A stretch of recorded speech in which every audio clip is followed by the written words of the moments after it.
Jack Roberto update. Spotted pa nga si Jack dyan sa Green Hills Mall. Nagkaroon siya dyan ng meet and greet for Autobot. Ayan pa nga mga maswerte. Nakapagpa-picture kay Jack. Yan, ang ganyan. Kakomedy si Jack. Brother, Babati ni Jack. birthday sa'yo, my little bro.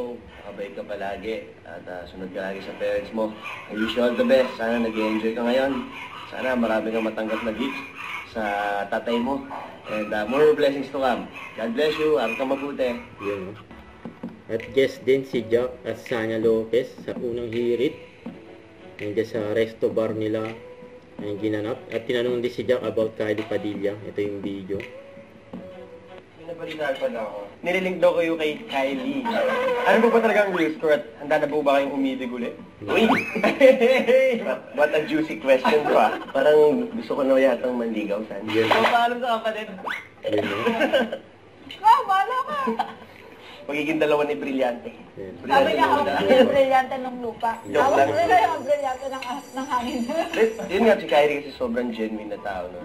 Ang bilis mong maging komportable sa kanya kasi she's so smart. Ang bilis niyang maka-absorb ng conversation or makapag-create ng conversation siya. So, walang dragging moment. Yun. Don't forget, subscribe, click the notification bell for more updates. This is Richard, the Action Vlog. Stay tuned for more videos. See ya.